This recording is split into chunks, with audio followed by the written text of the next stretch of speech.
What's up, friends? Today we're back to talk about ESK8CON. It has been almost a year since the first very successful event, and I'm here to talk about the second one. What's new? Is the race different? Is the location different? Stay tuned to find out.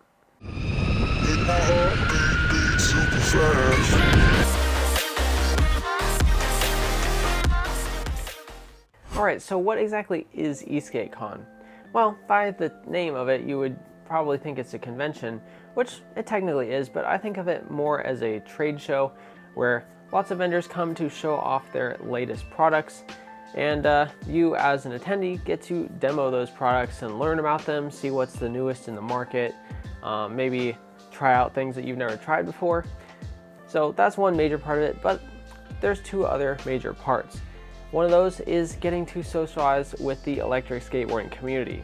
Now, as someone in San Diego and as a leader in the Esk8 group, I have quite a lot of people that I ride with frequently, and I get to see lots of different boards and hang out with people all the time. But that's not the same for everyone else. Some people have much smaller communities, some people only have one e-skater in their town, so this is an opportunity to meet tons of people that you've never gotten to hang out with before. And besides that, it's a great opportunity to meet people that you only know online, as well as YouTubers like myself or Scott Davies or Dallas or anyone else that's going to be coming to this event. Now, that part is really important to me, and that was one of my favorite things about going last year, was getting to just meet everyone that I had known online for years. And I think you should look forward to that as well.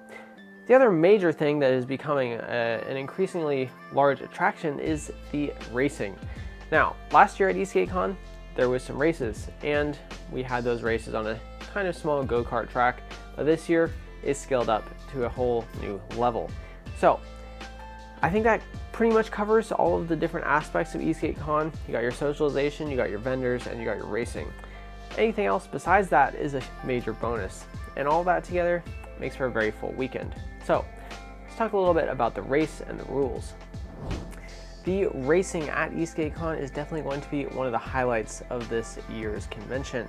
Last year, it was one of my favorite things to go and watch the races. They were extremely entertaining and not really like anything that you've ever seen before. So this year, the race is a little bit different than last year. We are at a different location this year, and that location is the Llama Lot. I'll put the address on screen here. And the Llama Lot is basically on the strip of Las Vegas Boulevard, I think that's what it's called. And it's a very large parking lot, and some of you will remember it last year. We actually launched our group ride from there. I say we, but that's just a collective term. Last year, the group ride was launched from the Llama Lot. So some of you will remember that large space.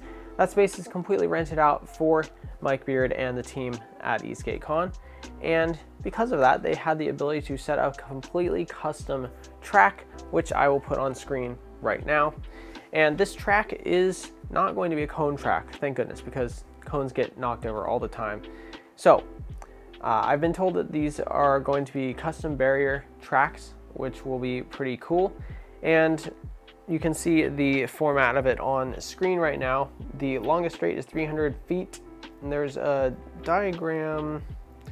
It's different than what's on the website that I'm looking at here, but I'll put it on screen.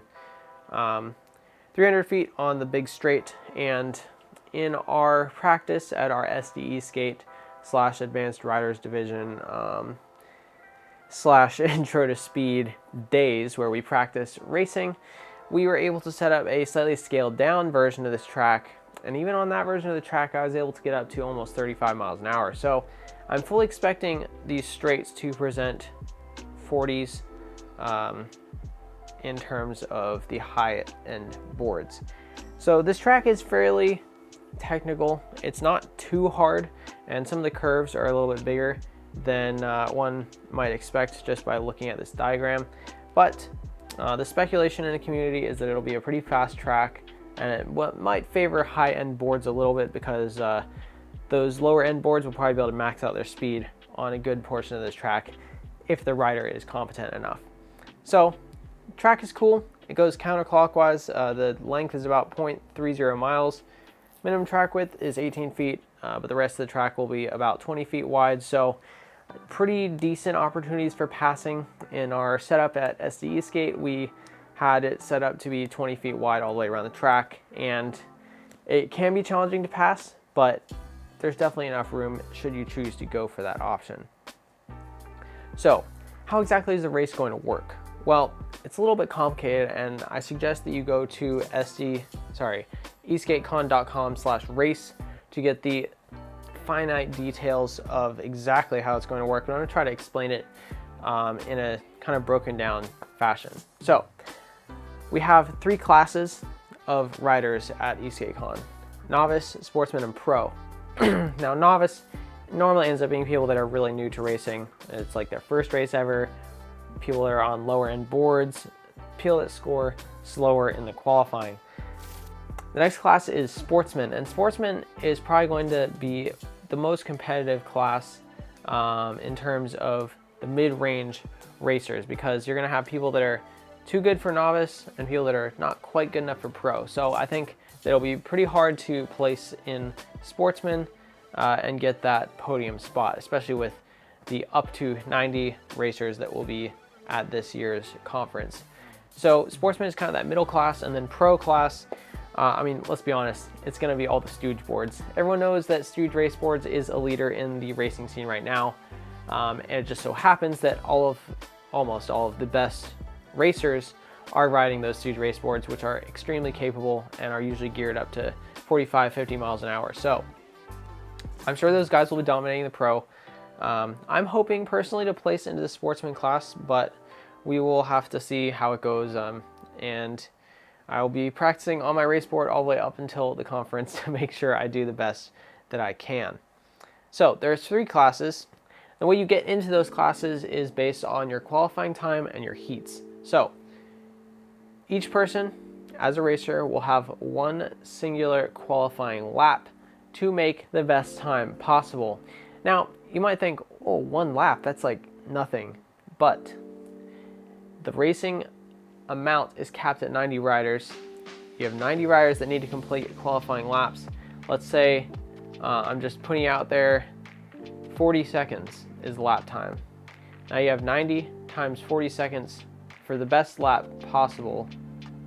We're estimating here, but 9 times 4, 3,600 seconds. You know, that's, I'll put it on the screen. I can't do that math in my head, but it's a long time. And if you were to give people multiple laps to do that, it would just take all day. So your qualifying time that you get on your hot lap will place you into your class, and that'll be novice, sportsman, or pro.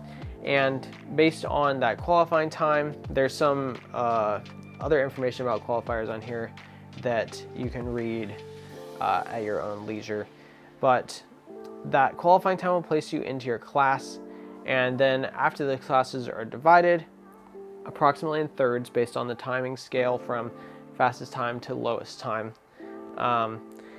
then you'll be given your class, and you'll have the opportunity to class up if you feel that you should be racing in a higher one, but you're not allowed to class down to try and beat out the people that aren't as good as you.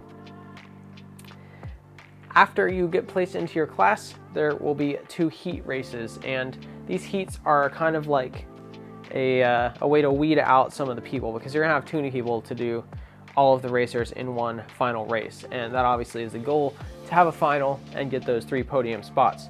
So there will be 2 rounds of heat races, and the way I look at it is that you're guaranteed 1 qualifying lap and 2 heat races, which is, I mean, that's a good time. 2 e-skate races puts a lot more strain on your body than you would think. So, for example, if there are 30 riders in the sportsman class, the people in that class will have 3 heats of 10 racers. So there will be 3 races inside of that class, and each heat is variable between 6 and 12. It really depends on how many people sign up and make it into that class. But you're placed in your class.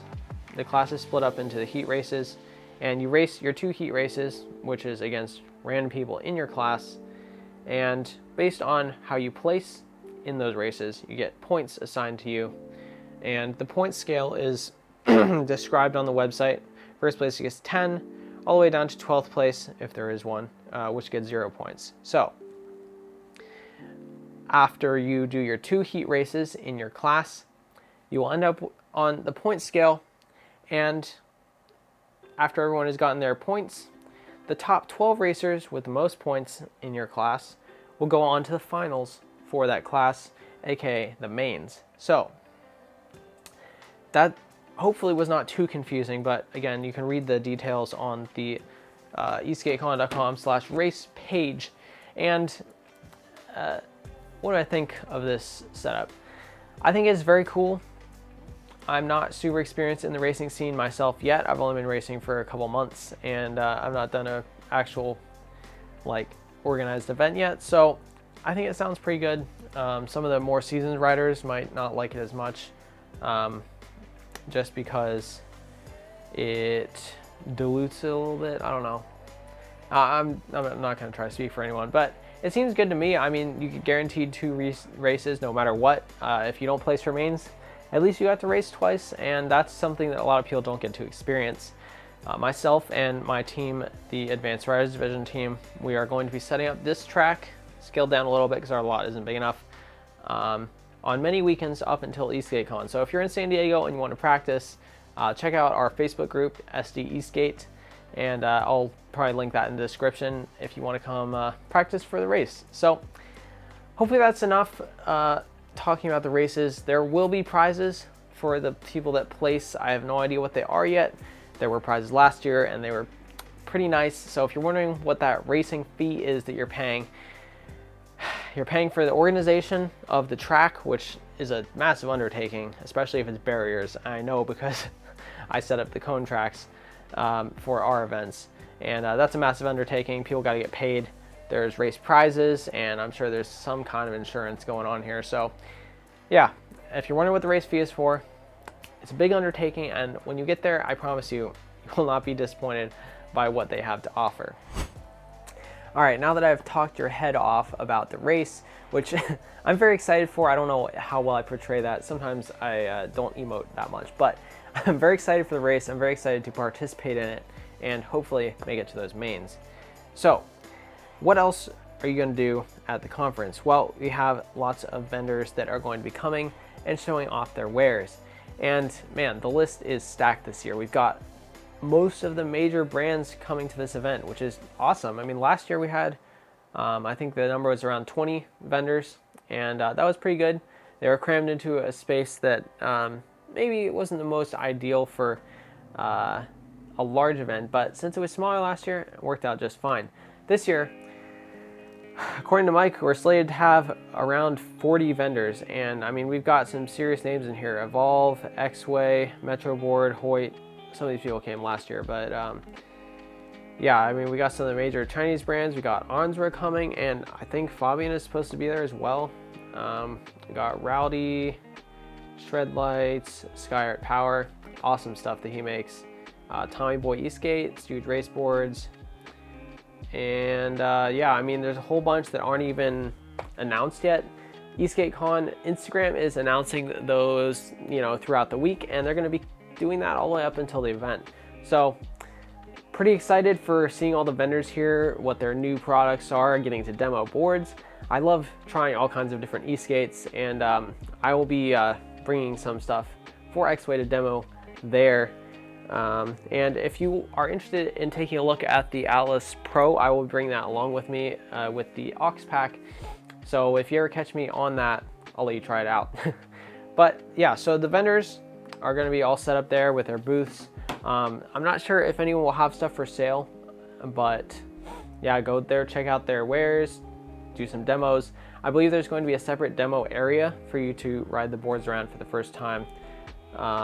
And I think the way Mike said it was going to work in the live stream that I was watching was that the racing track area will be switched off between demos and qualifiers, but that the demo track is also open the whole time. So I'm not 100% sure, but either way, it should be pretty cool, and you'll get to see all the vendors' new stuff, which I think is pretty important if you're looking at buying a new e-board.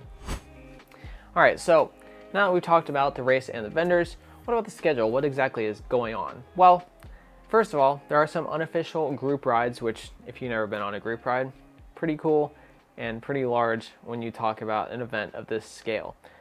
So we've got some unofficial group rides starting as early as Wednesday, I believe, in the Las Vegas e-board riders group. I don't know what the exact name is, but I'm sure it's not too hard to find.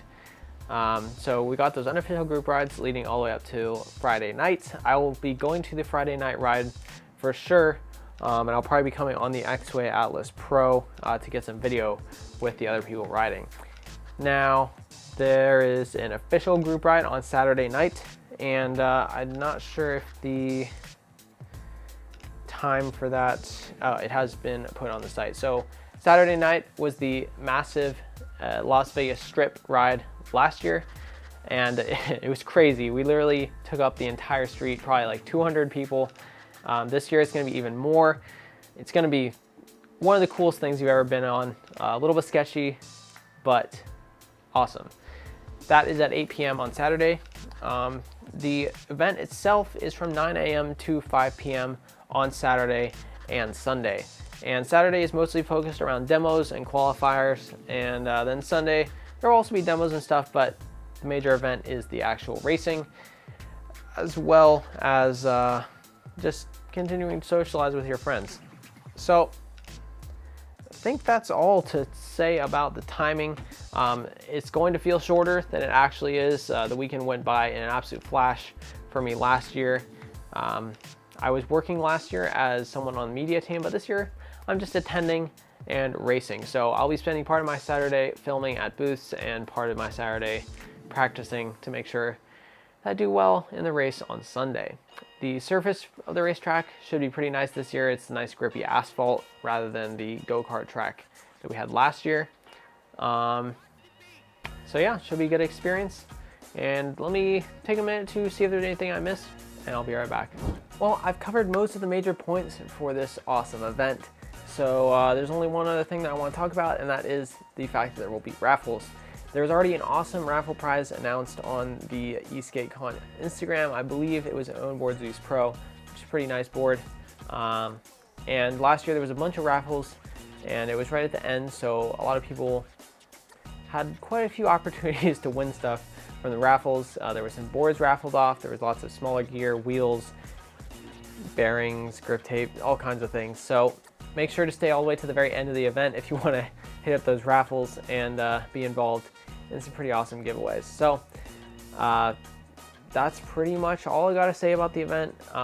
It's going to be an awesome time. I'm super excited to go. If you want to meet me, I'll be there the whole time. So I'll be racing and talking to people, my friends, and other people I know online. So that's it.